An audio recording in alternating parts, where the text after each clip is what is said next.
In your days as a dancer and a singer of the Robo language, in those days there were no medium to document. There are no feats, just such feats of you weren't documented, they weren't captured. I have not seen a clip of your dancing and all of that. What motivation do you think you would need for us to have such your work documented and kept for posterity's sake?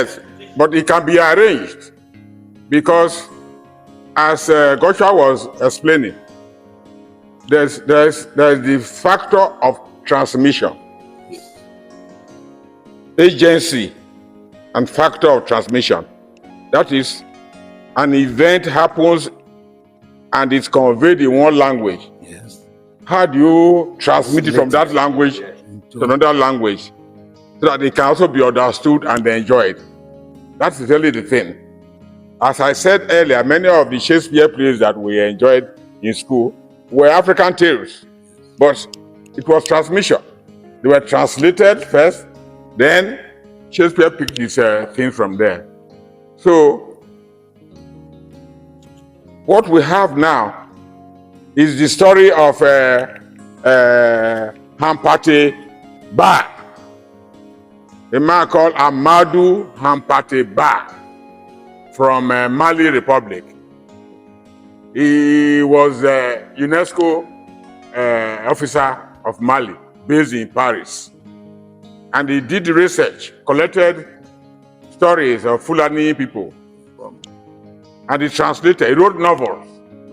After about 20, 30 years of work, he coined that phrase that every old person who dies in Africa is like a library destroyed by fire. What he was lamenting is that every old person in Africa has a library of knowledge and stories in the head, but they are not recorded, so there's no transmission. On the day the person dies, you bury the person with those libraries. That is knowledge destroyed by fire. That is the graphic way of representing the lack of transmission. So, I started, when I was in a youth in my village, Esaba, Nugeme, of course I took part in the visual children festival things. I became the chief composer of Bole.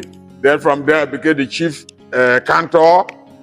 So I learned it before secondary school spoiled it. So education was one of the factors that killed it. Our catechist in our church said, all these songs you are singing, you are praising devil.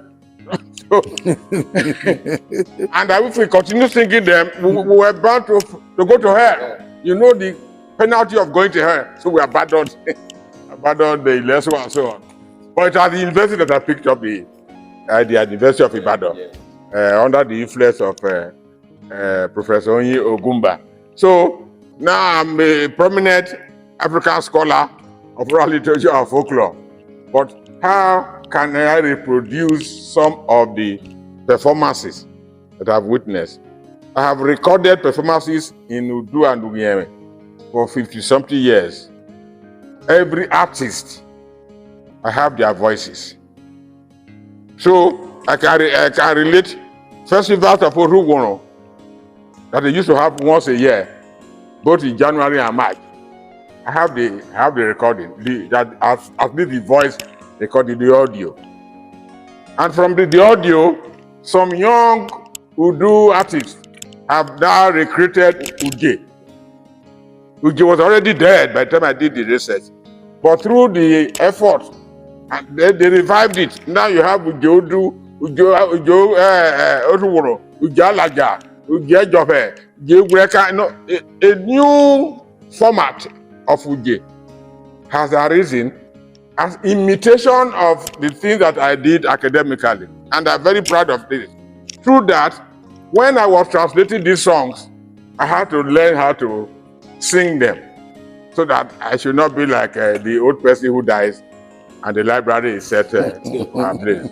So that's how I can sing them, but you need to arrange separate. You know, in my village, they said storytelling is the reason why human beings are alive. Eguwo ma pagudre yen akona Africa egbehe. Ipako le romani aka wo vinyoru toro. Asolelero balao. So that it is stories that make us to know the origin of our own societies. Yes. It is that's why we know you as somebody who came from a very rough background. And like I will say, open a song and connect you with what they call Ovo, the epic hero in Udu, the Arwana, the giant in Benin stories, who came here and stayed between Otodu and Oglode. It was causing problem in Oglode by killing people there. He's a giant. It's called Arwana. In Benin, you have his name. In Aganabode, his name is there. In Auchi, his name is there. If you go to Agbo, the same name is there. And you come to Isoko, it's also there. Go to Ijo, it's Ozidi. In those kind of heroic, legendary figures. Alaja make reference to it by a proverbial remark. Oge fiaro nu ka ele robo hiarwame. Ame be sware o. Oderu ri oke voro won bere oba o. Ekure bele juro bo fia otu bo talaja yo. Ando kure. That's the opening of a song in Alaja. That talkativeness, being boastful, made Arwana to walk into water and drown into water. So those kind of what we call references, historical references, or anecdotes, enrich our knowledge, because when you want to translate that song, you have to explain the Arwana phenomenon in Benin history, and how they weave it together with proverbs, with idioms, and then parallelism and so on, and the grandeur of it in your mind is endless. So other events will be arranged. If Master Institute is ready, you can say, I've given you an example of how I would respond. But many of these activities, storytelling, singing, dancing, require audience, because it is performance that perpetuates the art. If you don't perform it, then it doesn't exist. But in fact, that's the definition of oral literature. Literature performed by word of mouth to please the ear and to please the eyes. And the mind. So, one of the reasons why these arts are vanishing is that the opportunity and occasion for performing them have also vanished. So, Udu is the last point, as I see the whole of Roboland, there are 24 kingdoms. Udu is the last point of resistance, of resilience. Try to make Udu survive by all means. They no longer compose songs, but the old ones, like the anthem of Ubiegba, everybody knows that one. So, how do you sustain an art when the environment for joy, for pleasure, that's what they call it in Robo? If your condition of living is so hard that you cannot afford to be able to have pleasure, so how will artists come and so if you can guarantee me in that condition, you can be sure that I will respond with for me. I'm taking Prof on. Yes. Because before we came from the office to this place, we had a statement that we made that in the olden days, as it were now, because 50 years ago is olden days, all the communities had what they call conferences. Yes, artistic conferences. Artistic conferences, and even the annual conference of each community. Yeah. I grew up in, at least I started primary school in Okagwe. There were conferences in Okagwe. In Sheffield, where I was there as a child, there were conferences, and in Ogode, there were conferences. What has caused the disconnect between performance and what the actual stories were is that those conferences were vehicles for performance, because each time the communities met, they also had the social aspect of singing, entertaining themselves. You know, and Prof is a specialist in one thing that he wrote about, that the battle Of songs. the battle of songs. You know, the battle of songs in the place like Urienro, now called Usefo, each quarter attacked the other quarter, or they had a competition of songs. And there were 5 quarters, or there are 5 quarters Yes. in Urienro. So what happened was that the last quarter had to battle With the first. Battle to Ekrokwe, yes. And I remember one song in the early 60s that 7 people used to sing To harass. in Ekrokwe. Ema Ekrokwe, Gigi. No, the town hall. Okay. Doro in Jeff. And of course, Spear grass. Immediately. Same in Otokutu, It's like same in Olomoru and all that. Man United and Man City. Yeah. Now, to go back to the performance medium that Prof advert minds to, Master Builder Institute of Media Studies will annually champion our own conference. Yes. The conference will be the battle of songs that will take place. If you like, throw in wrestling. If you like, throw in this thing. But local content will be the main source of that conference. Annually, we will have a conference here where performances will be recorded, because that will be the vehicle of the transmission. Good. People will compete Yes. in artistry and get prizes given to them in order to inspire them. Within a few years, you will be amazed at the amount of hidden art that people have been hoarding around here. Because Onyeme is the promoter, Pleasure is the promoter of art. But that's a good promise. We'll take note of it.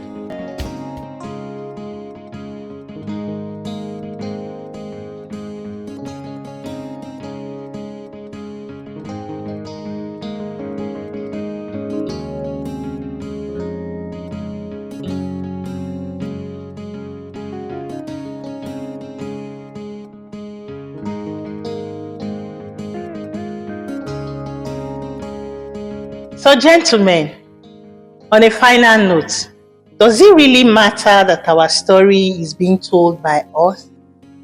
How much of a matter is it to us? And while you are that, you can chip in what cultural preservation is to us and how oral storytelling can shape our perspective as a people and help sustain our natural heritage. The issue of other people telling our stories, which came up from the answers given to you by the Prof on the issue of our storytelling, has come into being in the world. And in Africa in particular, we lost out because of religion. The religion aspect that came into storytelling in Africa here was that there was a story that was brought by the missionaries that came to colonize us in Africa. And they now turn our story to their own stories. One, by putting religion straight on one side of your face, and the other side, the danger of you dying, because that was what they were using as a tool. As a tool to push our people to leave some of this storytelling. They were saying storytelling that time as a kind of an act of a juju man, a worshipping idol. So if you put in stories to that angle, they try to use the religion to knock you out of it. And that went a long way to drive away our people, our elders, who were actually bent on trying to bring out these stories to the limelight. There were a typical example where you hear that the man who is worshipping the Ogun at the entrance of the community. Because those days there used to be a shrine put in at the entrance to come to the community. They will go and tell the man worshipping it that, if you go there, the Bible says you will die. And the man will be afraid. Before you know it, will start losing out in all those things. And that also affected our storytelling. Because majority of the story were also coming from that side of the society. Majority of the people will go and say, that man, he say he throw oracle, he say your mama go die tomorrow. Nobody wants his mother to die. So what do I do? Say, don't go and tell this story any longer. And those are the things that actually affected us. But I think in this generation, we are beginning to look again. People are going back again into looking. Was really that our tradition, which was the core of how our families were living, was it really wrong? Was it really against God? If a man who was having juju could call God, he will give it any name. Because the Oyibo man tell us God. In my place, it was seen as a different thing. They will tell you, say, Olokun, na God. So if Olokun is called and you are saved on the same direction, I don't think it was wrong. Today, the research is showing that people are trying to look back again. Was it wrong for these people what they were doing? Was it right? Because it makes us to lose that. In our traditional way, a lot of things are lost because of that. Which, like what we said now, the folk stories that communities will come together and sing. Those days, then it was seen as a very good thing. But at a point, meanings were read into the safety of you if you are part of it. That drive a lot of people out of it and make us to lose out. So I think with this medium, you should look at that aspect. That could bring back people wanting to listen. Because now, the internet we're talking of and the television that are there is where all the children, all the generation now are facing. So when you go to such positions, it brings them all back into it. They are human beings. They will start thinking, was it right or it's wrong? Those days, then we have no option. The Igbo man said this and it's straight. No option. We just go. So I think with me, I will ask the proprietor to look into what the master class is going to do in society as well. Thank you very much. No, it's the question of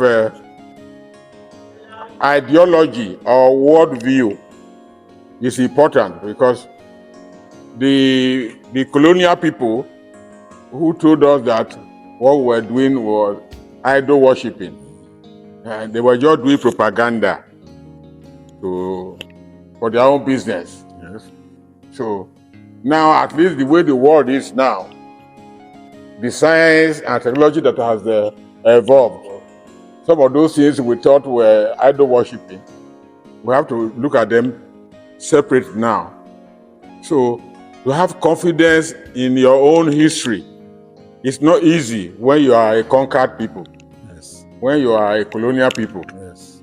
Because even people like us, as disobedient, as rascally as we are, I had to finish even my PhD before I was able to go and read African history, original African history, to know that Egyptians, black Egyptians, were the one who invented mathematics, algebra, architecture, medicine, all the sciences that the world is enjoying now. Well, it started in black Egypt. These stories are not told in our schools. That is the origin of the alienation. That is, our history is not connected to the origin of our life. So our history begins with the coming of Mogo Park and so. So education scheme has to be changed so that the curriculum can connect us right to the origin of our own life. Then we will have pride in those stories. Because it's the same stories that are in the Old Testament. But I will believe the one in the Old Testament, but I will not believe the one of Arwana or Ovo in Ogbode. Because it is not in the Bible. So that mental slavery will have to be combated. Then a new civilization. Luckily for us, as the medium of Nollywood and others, have opened a vast opportunity for new knowledge. And the images can now be recast in a way that they can be more attractive and more arresting and more believable. So more art will be created, more stories will be required, more money will be made. I emphasize that. When the art becomes a source of wealth and prosperity, people will not even bother about whether Bible says no or not. Yes. So we also have to make the art to succeed as enterprise, which is what has made Nollywood plus Hollywood and Bollywood now to be the major storytellers of the world. Let the Nigerian Nollywood have space for our own languages. I know that the Delta languages are very effective in the drama, in the people who, all the Alibaba and I Go Die and so on. You can see how creative they are. Yes. And people are not asking them whether they are doing juju or something. It's just the sheer entertainment that until through that channel, we can make a breakthrough into a global entertainment industry. Well, all right. The way forward. I just think that, well, let me draw an example. In the past, there was this belief that a lot of the fine art produced here, they were idols. But the same people who declared them to be idols scattered them away. Yeah. We didn't recognize that. Yes. We didn't know what they were doing. But today, a Prof will testify to that. We have artists in this country who are making huge money just doing exhibitions and making plenty of money. I also think that if we have avenues to capture the stories that we've not told before now, opportunities will abound everywhere. I'll give a small example. If you take time off, whatever, if you listen to the songs those people produce, there are very inspiring The quality. messages. There are things that we can remove from there and export to the outside world. They will not only promote African culture, but they will also enrich the people of the area. So I think we do our best to promote our stories. Thank you. Prof talked about commercialization of art products. I think it's a way forward. When you make art like storytelling, creative, to draw the people back. If a man knows who is roaming the streets, and there are practical stories, people who have no work.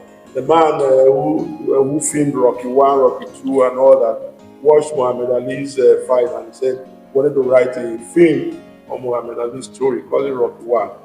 And he took it to all the film houses. They will pay him like $30,000, which was a lot of money. They said, if you like, pay me $1 million, but I could be the main actor of this film. And today everybody knows that it's a multi-millionaire in his own right. So if we come to brass tacks and we can commercialize our stories via Nollywood, via the internet and any other means, then it will become lucrative for the stories to be told again. I think that's probably the biggest takeaway that we have. If not, as part of conscientization of our people, the people that do not know where the rain started hitting them according to our shipping, we don't know why it stopped. Like an umbrella. Yes. So if we don't know our history, we don't know our stories, then we continue to be perpetual slaves to the people who know their stories. Thank you. It's been an interesting time with the legends that are here present. We've been having our African story told to us, the true, authentic African story told by us, by those who live the African life. So when next an African legend dies, it will no longer be the death of a library. It will be a transition of life as we know in our African. It is our story. we tell it with pride.